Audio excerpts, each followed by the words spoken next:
Good evening, namaste, my fellow reptiles. My name's Scythe, and we are back again for some more Trove PTS patch notes.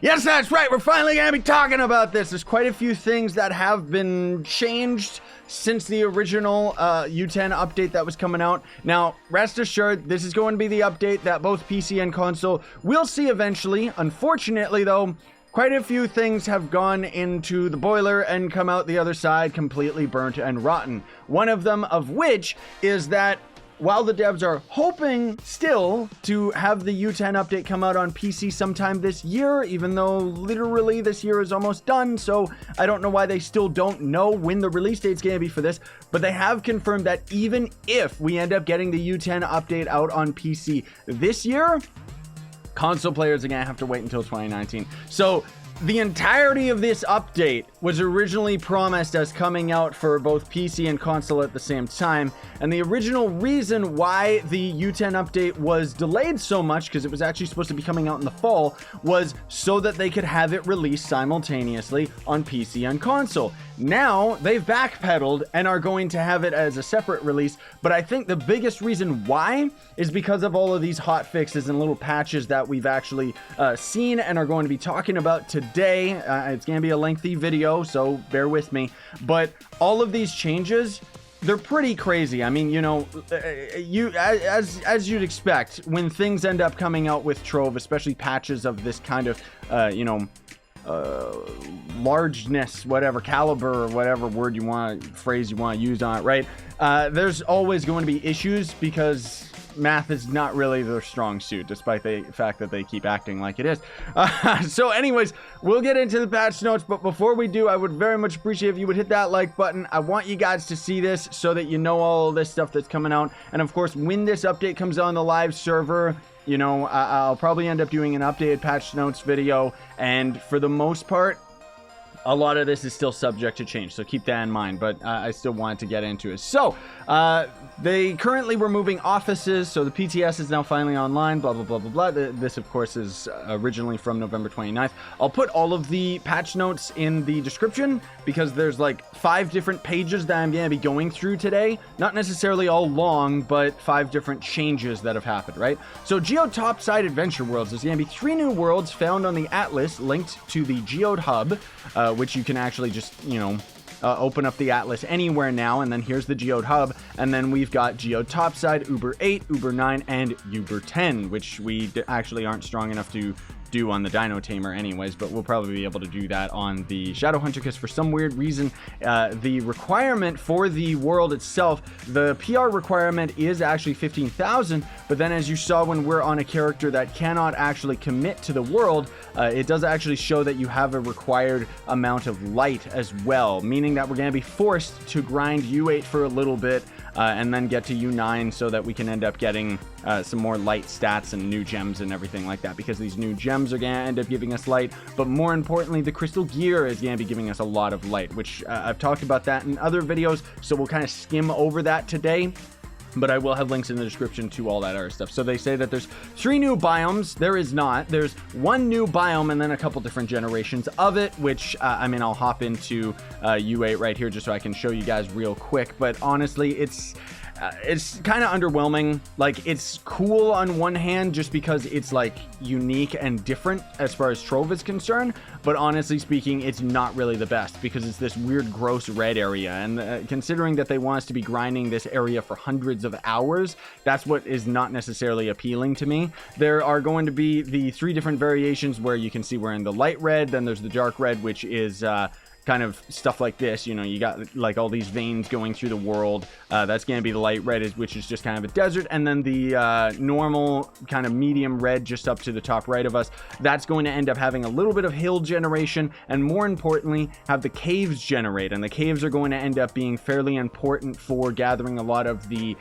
ore resources that we're going to be going for with this update. But at the same time, they ended up changing the 5-star dungeon chests, the lesser geode caches, which we'll get into that in a bit, where they actually will now drop the ore in question for the new biome and everything like that. And there's only 2 new resources.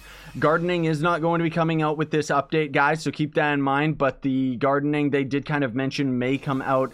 I forget when they said. They kind of hinted at in their live stream like a week or 2 ago, and it just I don't know, man. It's just kind of like here or there, who knows. But either way, this is a 5-star dungeon, and this is kind of what the underground caves look like. So there's gonna be 1-star dungeons and 5-star dungeons. So the 1-star dungeons are very simple, just normal dungeons, and then there's gonna be the 5-star dungeons, which, as you can see, fairly big. More so, it's just like a 3-star dungeon, but a little bit more elaborate. The way that these dungeons are going to work is you're going to find this dark heart. And as you end up activating this puppy, you're going to have 5 different objectives that you have to complete, which is not as complicated as it seems. Like over there, there's a cursed skull, so you can see that as soon as that ends up getting defeated, as soon as that enemy gets defeated, essentially what a 5-star dungeon is 5 dungeons all in one. So it's really good for farming up your tomes, that's for sure. And then normally, based on the amount of time that it takes you to end up completing the dungeon, you're going to end up getting a various amount of lesser geode caches. And these geode caches originally were going to end up giving us not only a weird coin item that is actually required for, for crystal gear upgrading and stuff like that, but we were going to end up getting gem augmenters, gem re-rollers. All of that has been changed for some dumb reason in the most recent hotfix that just went up, saying that they've actually changed it, and we aren't going to be able to get radiant pancakes, gem augmentation items, or anything. So essentially 5-star dungeons become pretty useless, and unfortunately means that this entire update is going to be over and done with in maybe 2 or 3 weeks to get all the new stuff, and then you're just going to be back to tome grinding, and that's a little bit disappointing for for everything that they talked about. So there's not going to be any cornerstones in this area either, but there are going to end up being these little outposts that you can see, like that one in the bottom left, and over there's going to be potion spots, and that pink orb right there is nitro. You're using that a lot. The green one is viridian. There's one of the cave system right there, and it looks absolutely beautiful when you're actually going into it. There's all sorts of new enemies in this zone too, which is really, really cool. And as you end up going to the starting platform, let's actually just respawn. This one, you're going to be able to craft crystal weapons. This is going to be a crystal 1 weapon, and they're always going to generate with a jump stat on them. And there is going to be Crystal 2 and Crystal 3. Those are rare drops from U9 and U10 respectively, which I've got all of that covered in my crystal, like everything talking about the crystal gear video, so we won't get into that today. But as you complete dungeons in this world, you are going to end up getting cosmic gem boxes, which is going to end up dropping cosmic gems. The cool thing about these is that there's 2 variations: arcane, which can only generate with magic damage, and then fierce, which can only end up generating with physical damage. These gems are always going to have light as one of the stats, so no matter what you think, you can't actually re-roll that stat off of it. So I think that pretty much covers everything regarded to the top side, and then they go on to talk about the the dark vaults, the light and dark stats, which hilarious enough that they say there's a light and a dark stat. So I don't know why the devs ended up changing this. Remember, a couple months back when they were talking about armor penetration, and then they renamed it to puncture.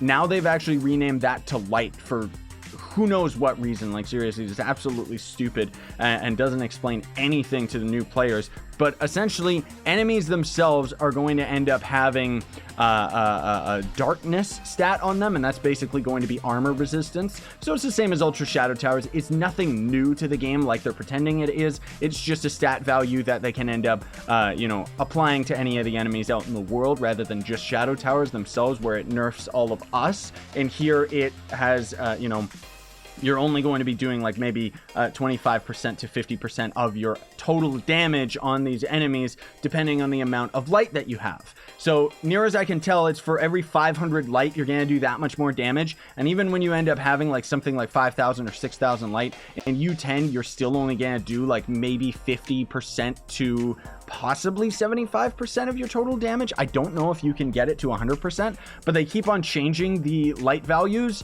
and I would hope that they just make it like a lot easier than it is right now, because honestly, all it really does is makes U10 grinding slower, not more difficult, which is it's funny because I actually mentioned when they originally talked about armor penetration and stuff like that, I was actually disappointingly and jokingly mentioning a couple months back that it was just going to be the same as Ultra Shadow Towers. It wasn't going to be anything new, because all they can do with Trove from this point on is take something that's already existing in the code and kind of rearrange it. There's not going to be anything new to this game. Like, otherwise, prove me wrong, devs. Seriously. So anyways, there's going to be the new gems as well. So the gems we ended up talking about, the way that U10 works is in U8 you can get Rainbow, Shadow, and Radiant gems. In U9 it's going to be the same Shadow, Radiant to Stellar gems, and then in U10 it's just going to be Radiant and Stellar gems, which Stellar gems being pretty much only triggering on Karma anyway, so it's still pretty difficult to end up getting a good set of gems. That said, it's not time gated. You can actually go out and grind them to your heart's content, so it's not going to be that difficult for us to end up getting the gems that we want. However, the empowered gems are going to end up being a bit more difficult. Now, here's the thing, guys and gals. While they actually do let us get empowered gems, empowered cosmic gems out of empowered gem boxes, so save your lunar souls, save your empowered gem boxes, guys. You don't want to be opening those. But there's also going to be, is it this one in the gem tab? No, it's in the Chaos crafting table. Or maybe it was in the gem tab over here. Okay, I don't know where it is. Oh no, it's in the GEODE area. That's right. Yeah, it's in the Christology. I'll show you this. It's an absolute joke. Like, devs, seriously, like, get your act together, guys, and actually, like, pay attention to what the community is telling you. And when we tell you that something like this is absolutely stupid, it means that you gotta change it. So this is essentially going to be for having maxed out Christology, which is the profession related to the Geode caves and everything like that. Afterwards, you're going to be rewarded by being able to craft cosmic and powered gem boxes, which obviously you can see is already way too expensive, considering the fact that it's just going to be the same as empowered gem boxes, but it only contains cosmic gems. So I really hope that this doesn't mean that they're going to remove cosmic gems from normal empowered gem boxes, because that would absolutely be trash. So, like, just because, look at the price of these. This is actually, like, it's not expensive, but it's very time consuming, because crystalline cores are time gated. That's, well, not really time gated, but it's untradeable, and it's a resource that you have to get from 5-star dungeons out of these boxes, right? So, on top of just normal dumb ore getting in the way now, which is absolutely disgusting. Like, just get that out of those chest devs. What's wrong with you?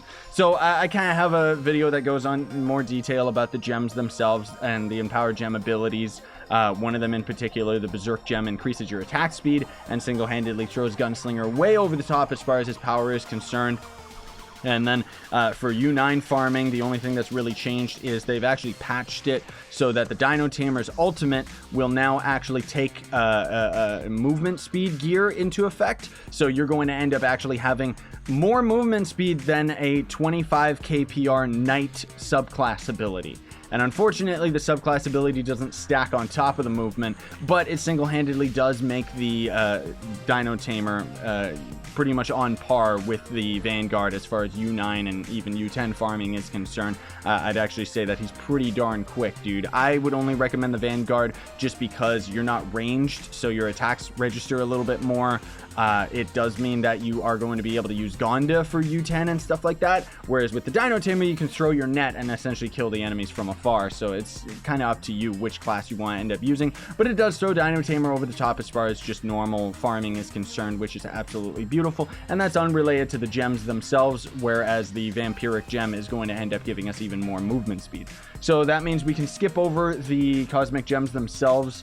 I guess I should also mention that there is a flower power empowered gem ability, which basically drops down a Chloromancer flower that explodes and causes like garbage damage. Then there's going to be some weird barrier that periodically applies a shield that reduces incoming damage, which is pretty garbles, honestly. When the shield is destroyed, it explodes, damaging nearby enemies. Honestly, there's not really much of a point for it. And then summoning Aberrin on the Rally of Heroes will offer an adventurer to find 5 cosmic gem boxes in the GEODE topside world. Aberrin's spawn rate and rarity have been adjusted to match other similar heroes. We can't really test this on the test server because I'm not an idiot, so there's no reason for me to waste time on a PTS club world. I mean, maybe I could get the devs to convert Team Pixel over to this, but some jerk already took Team Pixel like day 1 of the test server, and it's out of my control. So anyways, there's going to be that new NPC. Then there's the crystal rarity, which they kind of talk about that. We already talked about that. But you can actually loot collect not only crystal gear, but also stellar gear now, and you will end up getting the pearls off of them. So if you ever ended up investing any pearls into your gear, now you can actually take it off of your stellars and off of your crystal. Of course, you're going to have to destroy the piece of gear in order to do so, so keep that in mind. And then the other thing to consider is that... what was it that they were talking about here? So crystal hats, face, and weapons you're going to be able to get as drops. Magic Find works differently for crystal rarity. So while higher values of Magic Find still increases the chance of finding rarer crystal items, such as, you know, like Crystal 2 and Crystal 3, but you aren't going to really need that much Magic Find, if any at all, in order to end up getting just Crystal 1 gear, which not only can you end up crafting it yourself, but then you can find it fairly easily. And unfortunately, crystal gear is not really all it's cracked up to be. It's not that much better than stellar gear. The only thing that crystal gear really gives us is the light value, because if we, like, for example, let me swap over to my Shadow Hunter, and I'm rocking a full set of Crystal 3 face, bow, and hat, fully maxed out. I'm still randomizing the stats on my hat, so you'll have to pardon me, because on the test server, we actually have the weekly second stat reroll, which the second stat, technically on these pieces of gear, is going to actually be the third stat, because light is always going to dominate as the second stat, and you can't reroll that at all. So just pretend that light's not there, and that's pretty much how the gear ends up working, right? So if we, for example, look at this. This is a fully maxed out stellar face.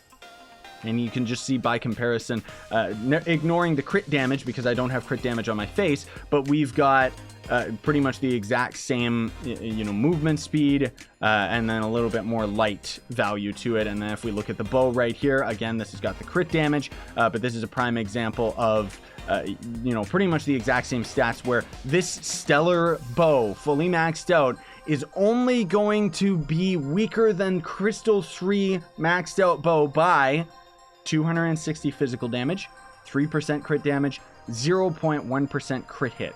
And then, of course, 1,300 light, because light is pretty much, again, the only stat that you're really getting off of the crystal gear.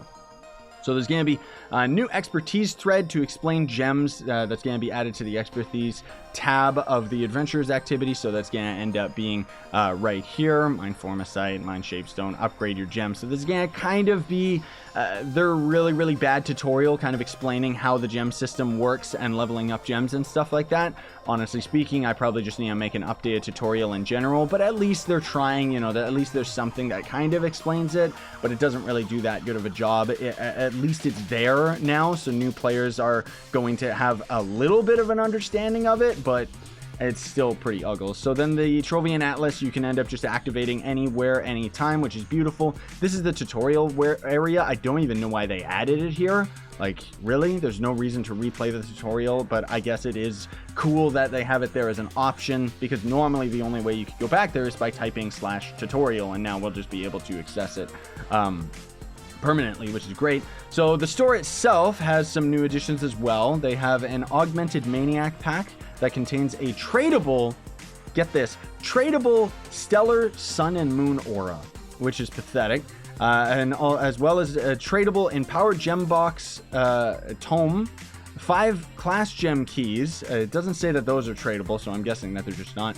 And then 20 Empowered Gem Boxes, 200 Gem Booster Boxes, which those actually suck, 20 Lustrous Gem Boxes, and 20 Builder Superior Focus. Now, if you're sitting there going, whoa, that sounds really cool, I actually can't see the pack on the test server, but if I'm not mistaken, that is probably going to end up being $100 pack right then and there. That's why they have so many items jam-packed into it, because they want... they've talked about this in the past, where the Stellar Sun and Moon Aura, they wanted to make sure that if they ever brought it back, it was going to be accessible in a $100 pack or something of the same value, because that was originally the only way you could end up getting that aura. Honestly, I think that they should have just taken the mastery away from it or something, but either way, whatever. Then there's going to be Dragon Coin boosts. I honestly don't understand why these are even in the game. Like, I guess it's okay just because these are kind of like an alternative to buying Dragon Coins. So it's like, this is a way that you can end up spending a lot less credits and a lot less of your own hard-earned money to end up just getting 250 Dragon Coins right here, right now. So the way that this is going to work is it's going to end up being a boost. So you're going to get double the Dragon Coins for your next 250 coins. I don't know if this stacks with greater dragon caches. I can't test it on the test server, unfortunately, because otherwise that would be insane if it would. Essentially, though, it means that you're going to end up getting 250 extra dragon coins for the next 250 dragon coins that you end up farming, right? So a quicker, easier way for players to end up getting more dragon coins. Honestly speaking, though, for the same price, you can get 11 greater dragon caches, and usually greater dragon caches will very commonly drop like 50 dragon coins at a time. So once again, we see one of the big problems where the devs don't seem to understand the way that their own game is developed, in that if you're going to spend money on anything, these greater dragon caches are probably a better bet than buying the dragon coin boost. Like, honestly, I would say this is pretty much useless, especially considering that you're going to have to put in the grind time of actually getting all of these coins, and there's not really that many ways of grinding dragon coins in the game outside of the dumb challenges that only show up here and there, you know? Like, they really got to change the dragon system in general. Like, it doesn't work anymore, guys. It's disgusting. Obviously, they want us to be spending money on dragon coins. So then there's going to end up being the greater GEODE and topside caches, which called it in my more recent videos. I called it. So there's going to be those lesser caches, which you saw me unboxing, and then there's going to be greater caches. So when you end up buying these, you can end up getting GEODE topside crafting materials. So that's just going to be some of the ore, which honestly isn't that difficult to get for yourself. Gem augment items, which seriously, get those out of the way. Even though it's cool, get them out of the way. I don't want them in the way of all the other things that I could be going for. There's going to be tradable mounts and allies and tomes and costumes. All of these you can end up crafting as a free-to-play player, but of course the crafted version is not going to be tradable, whereas the ones you end up getting out of these boxes are. And very similar to the neon caches, of course, if you buy 33 of these greater GEODE caches, you're going to get a glowing GEODE cache, which is going to guarantee you a rare drop. So I honestly don't know whether or not I'll end up even bothering with these greater caches. If I do, I'll probably just get, like, I don't know, maybe a couple packs of them or something like that. Like, I'm not gonna be spending nearly as much money on these greater glowing caches, just because it's like I don't really have as much interest or an incentive for it, because honestly there's not really that much new stuff to get out of this update. And further than that, if we end up going to the GEODE area, let me show you guys this, okay? It's pretty easy to actually grind all of these items. I mean, you know, the prices are subject to change. They might end up becoming a lot more expensive when they end up going to the live server, but like this carpet right here, you know, this is time consuming for sure. It's, you know, it's especially the 50 meta matter, that's the biggest one because it's time gated, and then the crystal you know, involved. But otherwise there's gonna end up being all these costumes, and you know, they're expensive as far as the crystal is concerned for sure. But Viridian and nitroglycerin, like, you can grind all this stuff out in like less than a week, that's for sure. And you know, even the crystalline cores, you can end up just grinding the 5-star dungeons like a crazy person. And I'm not trying to take away from it, I'm just trying to say that it's like, do you really want to spend money on something that you can easily end up getting in under a week anyways, even as a free-to-play player? So I hope that by saying that, they're not just going to end up spiking up the price of all these. Funny enough, the GEODE style stashes are actually the most expensive, because there's easily over 100 new styles and they cost 1,000 crystal each. So that's easily like 100,000 crystal that's going to be involved with just trying to get the styles themselves, and barely even going to be 200 mastery out of it. Like it's absolutely disgusting, completely unbalanced. The devs have lost their minds once again with one of the most useless items in the game being overly pricey, even compared to the new costumes and stuff. And the new costumes are actually pretty cool. I forget whether I put that video out just yet, but I do have videos talking about the new costumes. There's also going to end up being new levels, 1, 10, 20, and 30 helmets for every class in the game. And some of them are actually really, really sick. Like, let me show you just as a prime example. The gunslinger one right here. I love it. Isn't that a great helmet? Like, it actually makes this costume more complete and even more unique than it originally was. So I'm really excited about it. Some of them are not really my favorite, but some of them actually look really, really good. So then they also changed it so that the Imperium Dragon Pack and the Resistor Dragon Pack, these were $50 packs each that gave you one dragon, overpriced and stupid. I bought them, but I had to, obviously. I mean, it was stupid anyways. Like, I don't recommend them. But also the Greater Neon Caches. All of this has been retired from the store for some reason. I don't know why. They may return on later special occasions. No, like, just keep them in the store. Unfortunately, the reason why that is the case is because as they add more junk to the store, it's the same as their collections menu. The game starts lagging out and can't handle the amount of items that it has to load up in the store. So they have to get rid of some stuff in order to add new stuff. And it's disgusting. So the store now has a new tab for newly, the new items that are in the store right here, as you can see, which, I mean, that's not necessarily new. This is months old, and then those tomes actually suck. So Jade Clovers from upgrading your gems have actually been removed from the most areas of the store and been replaced with the appropriate amount of horseshoes instead. But the Jade Clover tome is still available for some weird reason, and with that tome, essentially you're just going to end up spending your Jade Clovers that you end up grinding out of the tome just to end up getting glistening horseshoes, which is kind of a jerk move. They should have just moved the tome up to being a glistening horseshoes tome, because otherwise the Jade tome, it's one of the most useless legendary tomes in the game, dude. Like, I don't even bother getting it in my weekly legendary tome farm. So the star bar has also changed a bit. They've changed it so that you can end up getting the star bar up to 5 times a day now, with 500 cubits each, 500 flux, and that's for non-patron users, which we don't have patron on the test server. And then if you do have patron, it's gonna be 1,500 cubits and 1,500 flux. So never mind the flux, but that's quite a bit of cubits, because you can end up getting that 5 times. So you're gonna be able to get a lot of the things out of the store, or should I say, whatever few items are left that you can buy with cubits in the store are going to be that much easier to get, because now essentially if you have patron, you're going to be able to get the star bar 5 times. That's well over 5,000 cubits a day. That's not bad. So each subsequent time you will fill the star bar, you're also going to end up getting, for non-patron users, an extra 100 cubits and a Starlint Pinata. So this is going to be kind of a Starlight Pinata that ends up dropping a couple different weapon styles. This new hat, as well as a new mount, which I don't have any of those on the test server, so I can't have footage of it, unfortunately. Patron users, however, will get 300 extra cubits. So you're going to easily get like 6,000 cubits and up. Unfortunately, again, they've slowly removed everything out of the store that you can even buy with cubits in the first place. So it's like, all you're really gonna do with that is just get like Death Defying, and then that's it. But you'll get double the amount of pinatas if you have patron. Note that this will only take effect on the day after the patch. So the patch is gonna hit, and then the day after, when the star bar rolls over is when it's gonna actually work. Now, that said, stuff like this has happened in the past, and I would recommend log on, get your star bar on the reroll, like the daily reroll if you can, let the patch hit, and then more than likely you'll still be able to end up getting your cubits, even though they say otherwise. So there's also been 2 new dragons added to the game. I have another video that talks about them.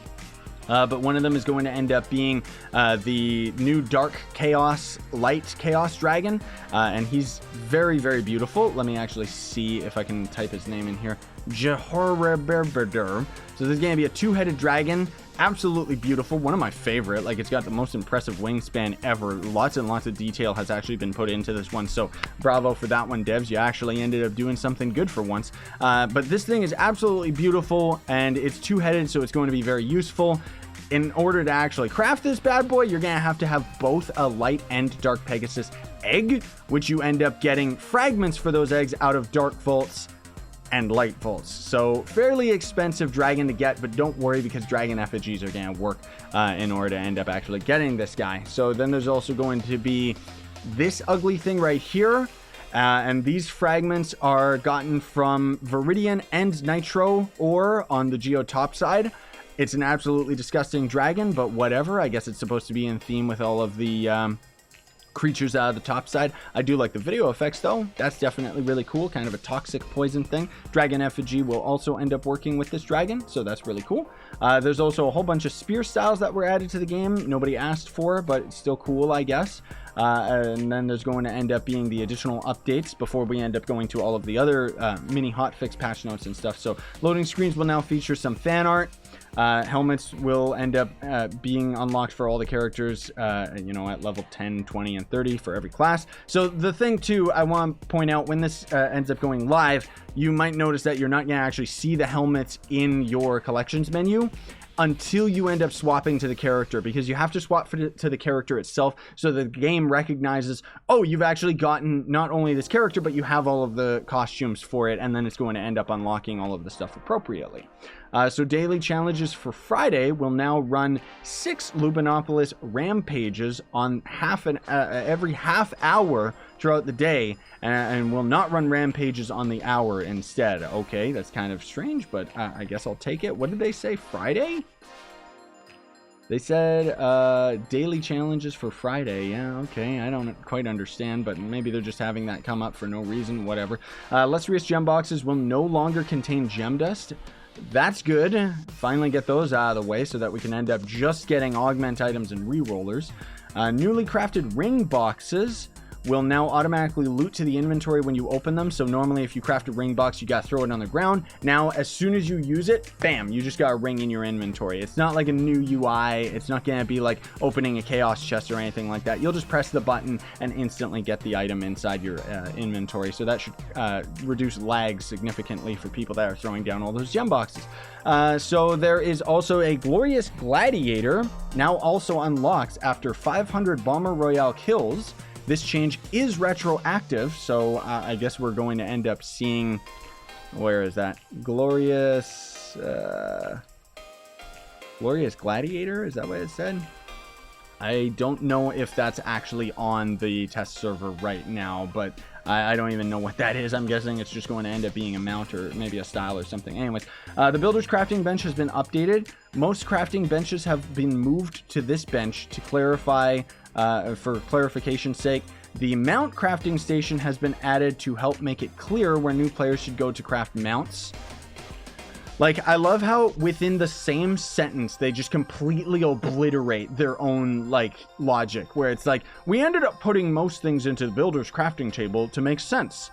And then we ended up making a new crafting table. Like, okay, whatever. So anyways, now you're actually able to craft all of the mounts out of this stupid table that you have to select each individual category out of it to end up seeing all this stuff. Whatever, it's fine, it's cool. They're, you know, they're all tradable, so it's cool. I'll take it. And then there's also going to be a character sheet bug that has been fixed for unclicking an area blocking most of the tome icons. So I'm assuming, yeah, that would be right here, because normally you'd have to click the tome down at the bottom. Now we can just click it back up in the middle, so that one's really good. Then there's also favorite companions now have a header name in faves and stuff, so you'll be able to actually see your favorite companions that you've hearted are going to be in their own category now. Fixed a bunch of crashes, notification bar. Loot can now be picked up individually underwater because it couldn't before. Community chests no longer function due to their ability to assist in economic woes. That's how people were actually duping Flux, was with the the public chest, which it's so disappointing that they couldn't figure out how to fix it. So now they've just disabled the boxes and it's just going to confuse players, but whatever, at least they're out of the way. I don't care, I guess it's good. It's also bad because you can't really give away free stuff to people that aren't, you know, in your club world anyways, because you gotta share that club chest. So anyways, increase the size of the hidden subterranean Forbidden Spires Cinnabar veins. Oh my goodness gracious. So in other words, certain different generations of the Forbidden Spires biome are going to end up giving us bigger portions of Cinnabar out of them. Dealing damages after death in Bomber Royale no longer adds to your damage listing on the scoreboard. Why? I mean, I still did damage even after I got game ended, but whatever. Cubic Curtain Gem ability no longer persists after switching classes. I guess some people were using that as an exploit or something. The recipe to craft the Vanguardian class now additionally can be found in the Chaos Crafter. It still requires the same materials to craft though, so that's at least a little less convoluted, because it was kind of stupid that it was in the resistors table. But still fairly expensive class. I've seen so many of you guys even like last month that were saying, I only just now was able to craft it, and it's like, I know, it's ridiculous. So they also fixed a rare bug where Shadow Tower portals became confused and dropped players into other instances of the same Shadow Tower, so you'd be dropped into other people's instance. That's good that they fixed that one. The popular section of Club Worlds will now start populating based on Homeworld Heart likes from this point forward. So that's going to be the popular section in the hub that nobody uses outside of the devs when they're doing streams. They reduced memory usage in the credit screen and improved scrolling, so we shouldn't see as much crashes going on. Added a ×10 purchase option to the Trove of Wonders merchant to save some wrist pain. Okay. I guess maybe they saw my recent Trove of Wonder video. That's kind of weird though that they even added that. I guess it's fine, but that's quite a bit of flux right there. Like isn't that like 100,000 just thrown right there? So there's also some missing particle from the Neo Ninja's Digital Daemon and Masked Mercenary costume have been fixed. The sale for the automatic frigate is now visible in the collections. The boat itself now actually has a cannon. This was the boat a couple weeks back that we got out of the Chaos chest. Added a what's new option on the console main menu to link to the most recent patch notes in the web browser. So that's pretty useful. And then we've got the extra patch notes here, guys. So we're in the home stretch. There's honestly not that much left to talk about here, so let's just get right into it. They changed light and dark stats because originally they weren't working on the PTS, but now they actually work. The Berserker Battle Empowered Gem ability no longer stacks. So originally it would just stack on stack on stack, and you would basically have like an insane amount of attack speed. The gem is still very useful for Gunslinger for sure, but now it's not as overpowered. So they added loot collectors and personal chests to all of the GEODE topside outposts because it wasn't there originally. Crystal Rarity item drops are temporarily set to use the same video effects as Stellar Rarity, which actually in one of the further hotfixes, I'm pretty sure they ended up actually adding their own video effects for Stellar gear now, or Crystal gear now when it goes on the ground, because it didn't have that originally. They also restored PR values for certain Empowered Gem boxes. Cosmic Gems now have the same chance to drop out of Empowered Gem boxes as other gem types, because for some reason they were rarer. Like, okay, devs, whatever. And then we've got another one here that says the crystalline staff crafted at the Crystal Forge can no longer roll physical damage at the Chaos Forge. Oh my goodness gracious. So you could actually get a staff with physical damage on it. That was ridiculous if that was actually a thing. I didn't see that. So equipping forged crystalline gear will now properly update the equip a crystalline weapon step of the GEODE Topside Golden Thread. So there's going to be a new quest line that's going to be related to the GEODE Topside, and it wasn't really working with a lot of things. So crystal gear with 9 or 10 pearls will now actually loot collect into those pearls, because crystal gear was bugged and you couldn't actually get the pearls off of it. Cosmic gem boxes will correctly drop from chests and thus from Cursed Skull events as well, because I guess they weren't dropping from them. And then the Cosmic Gem Dust can now drop from gem booster boxes. They added a Cosmic Empowered Gem Box recipe to the Crystology table for some dumb reason. Further adjusted light requirements, and they kind of just keep on changing all of the light stuff. Minions will now inherit light stats. Most of all, this fixes the Ice Sage's Mouse 2 ability, so that's not necessarily a minion, but I guess it's just anything that was separated from your character wasn't actually adopting the light values. So it's like if you were Tomb Raider, your light attacks wouldn't actually work, I guess. I don't know. Crystal gear should now use the proper strings when added in to an aura in the forge. So originally people were saying they couldn't get an aura on their crystal gear, but now it is actually a thing. Crystal gear originally couldn't drop for the Vanguard class specifically, and now that is actually fixed as well. So crystal rarity and now has an option for minimum auto loot drop tables. So in the odd chance that you don't want to pick up shadow gear for some reason, you can actually swap your menu up so that you only pick up radiant, stellar, or even just crystal if that's all you're interested in. The way that this works, because people are always asking me, is you just hold the pickup button and you'll pick up all of the gear that's around you, kind of next to you, and by changing the option in there, that's how you end up choosing which ones you end up picking up. Of course, if you end up looking at a piece of red gear and you just press the pickup inventory item without holding it, you will end up picking up that item on the ground regardless of what your settings are set to. So dungeon ruins will no longer spawn on the top of the landing pad in the GEODE topside, blah, blah, blah, blah, a bunch of other little things. And then there's another patch note hotfix here. So the GEODE topside U10 and U9 worlds now have a light requirement for entry, which is good because otherwise when you would go to these worlds, like the light requirement in order to get to U9 and U10 of GEODE topside was required in the first place because you actually couldn't do damage to these enemies if you were in that world, which it is still kind of strange. I think it would be kind of cool if we could still enter these worlds and still not do the damage, just because, you know, it kind of gives you incentive where it's like, oh, I'm just not strong enough for here, whereas now you have to have a minimum amount of light to even damage these enemies, right? So they increase the damage done by the flower powers, cosmic empowered gem ability, fix the Imperium barrier, which wasn't shielding and against like respawn or something like that. Crystal gear was not taking equipped appearances correctly, like styles that you have over it. They also renamed some of the GEODE styles. Who cares? Then there's actually a pretty big one right here. All the Neon City bosses that secretly were in the GEODE topside world should now be sent back home. So for some reason, a lot of the GEODE topside dungeons would actually generate with neon bosses. I don't know why. GEODE topside worlds no longer drop general gem boxes alongside cosmic gem boxes. I didn't even notice that. The contents of lesser gem boxes has also changed. They have been renamed to match their source world rather than their previous default rarity. Meaning that if you get one of the gem boxes from, you know, or lesser gem boxes from, like, you know, U8, it's going to say U8 appropriately on it, right? So then they go in to say what they've renamed them all for some dumb reason. Cosmic gem upgrades now correctly increment the gem expertise thread. So again, that's going to be another one of the quest lines that shows up in the corner. And then they also changed it so that all steps of the Crystal Combat expertise thread will now give appropriate XP. Any cosmic gem box now progresses the Crystal Combat expertise thread. Once again, the expertise one. Dragon coin boost now actually double dragon coins from greater dragon caches. So there you go.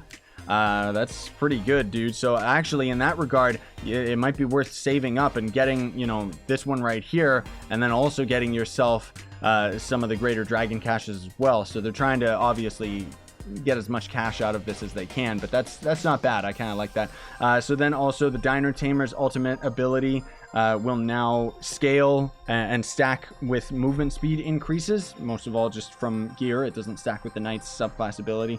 Maybe it normally would, but because you end up having more movement speed without the Knight's subclass ability, you don't have to use the Knight's subclass ability. But he's really, really fast as a farmer. They also changed the light values once again. And activating a dark heart in a 5-star dungeon now causes it to lock, preventing it from activating or displaying again, because obviously it could end up just keep doing it. There's also weird clam enemies on GEODE topside, and they weren't attacking. Now they attack in the form of, they don't have an attack animation, they just kind of stand there, and for some reason you just take damage. So think of it as their attack is completely invisible, which is absolutely disgusting. Slightly adjusted gem stats to the correct PR value. And then we've got one more right here, just the last one, that says Forge fragments can no longer drop from NPCs on GEODE topside world, nor will they drop sometimes when mining nitroglycerin. Forge fragments, primary way that you would actually end up getting them, will be from loot collecting, crystal gear, and occasionally as drops from the lesser geode surface caches. So this is a resource that is more specifically used when upgrading your crystal gear. You have to actually use these forge fragments. So essentially you have to destroy crystal gear in order to end up upgrading your crystal gear. But honestly, that's not really that big of a deal. Completing Topside Outpost Adventure chests now give adventures, now gives nitro, which is actually not too bad, because otherwise it was giving the lesser crystal caches from the geode caves, which was stupid. They also changed the lesser geode topside caches to now have their drop tables remove gem augment items and radiant sovereigns or radiant pancakes. I just had a video come out talking about this and how it's a really bad change, because it makes the end game of Trove, essentially when this update comes out, you're gonna spend maybe 2 to 3 weeks grinding all the new stuff, and then you're just back to tome grinding, and that's pretty much the end game, you know. So really disappointing that they ended up changing that. Hopefully they'll change it back before it ends up going on the live server, but I don't think so, because the devs aren't really interested in our own in the players, in what the players actually tell them. This is what we want, and they're like, no, we know what you want. No, you don't. Clearly your player base is telling you that they don't like this. Just look at the numbers. They're not lying. There's a lot less people playing Trove than ever. Like, seriously. So 5-star dungeons will now be marked with an X after the timer runs out, even if no players are nearby, because otherwise they wouldn't, and it was all glitchy and weird. They fixed an issue that was causing empty 1-star dungeon models to be placed on the GEODE topside adventure worlds. Fixed an issue preventing players from accessing other worlds through the Atlas while in the Club Vault world. Crystal drops now have their own unique video effects. I haven't seen it yet, but I'm expecting it's pretty cool. As far as I've heard, it's just radiant, but it's like white now. And then cosmic empowered gem boxes now have their appearance rather than pretending to be water treasure urns, okay? I guess the cosmic empowered gem boxes that you would craft out of the Crystology ended up having a different item show up in your inventory, which honestly, who cares? The welcome screen now no longer shows a price on Starburst or something. I don't know. Either way, that's gonna do it for me today, everybody. Gotta wrap it up. Man alive, almost a 50-minute video. But again, the fact that I've gone through these patch notes now on the test server, this is kind of a rough outline of the update that we can end up seeing coming out hopefully this month. We'll see, fingers crossed. And when it ends up coming to the live server, obviously I can kind of just skim over the new things, talk about the patch just kind of very briefly, while still having this video as the kind of, oh, if you want to know about everything, here's the much longer one. I don't know why I keep doing this weird inverted burp. It's disgusting. But anyways, that's going to do it for me. So thanks for watching, everybody. Let me know what you all think down in the comment section down below. I mean, there's not really that much to criticize about this update. Honestly, I just want it. Like, it's about time we actually get something for this update, or for Trove, I mean. Because otherwise we've only gotten 2 big updates for the entire year, and it looks like we might not even get the 3rd update that they promised us. Console players guaranteed aren't getting the 3rd, which is frustrating, but at the same time, it's like, at least it means that they should get this update out right away, right? Alright guys, so they ended up sneaking in another little hotfix on December 12th, so I'm just going to be adding this into the video. It does actually change quite a few things for the better, but makes it all the more confusing why they ended up taking the gem augmenting items out of those 5-star dungeon lesser caches, right? So they ended up increasing the stats and power rank across the board for crystal equipment, which is really nice. If we're looking at the my crystal 3 bow right here is 1.6k power rank, which originally was something like 1.3 or something like that. And if we actually compare it to the stats that I have on a fully maxed out stellar bow versus fully maxed out crystal 3, we actually have 5k more physical damage, 4% crit damage, 1.6 crit hit, and thank goodness, more movement speed. Near as I can tell, we're gonna end up having 1 movement speed extra on crystal 1 over stellar and stuff. So ultimately that's great. We're actually going to see an increase in the stat value, not only of movement speed but also attack speed, so that could end up being very good for, you know, the Neon Ninja is actually going to be a little bit faster. The Dino Tamer is going to be even faster, and the Vanguard is going to end up being even faster. It's very subtle, but even I can kind of notice the difference of the movement speed right here. And my movement speed, this is base, by the way, also with the Knight subclass ability, we've got 99 movement speed right now on the Shadow Hunter with fully maxed out Crystal 3 gear, all having movement speed. So mounts are pretty much useless, I guess. Well, if we have a mount with the Knight subclass ability, we actually have 120 movement speed, so what am I talking about? But if you don't have a good Knight, at least you're going to end up having that good extra movement speed for farming. That's actually fantastic. At least we're over the default mount movement speed, I guess I should say. They also ended up changing it so that crystal weapons and faces can drop with Magic Find in the 3rd stat slot. Okay, weapons, faces, like weapons and faces can drop with Magic Find in the 3rd stat slot. That's pretty nuts. I don't know whether or not that means we can end up re-rolling it. I mean, that's going to be good for you guys out there that need the extra Magic Find. For somebody like myself, that's cool, but I would honestly rather have the utility stats of having more movement speed and then just more damage. That does mean that there is the possibility that we could end up just rolling that into our 3rd stat, but I'm not exactly sure what they're referring to when they say the 3rd stat.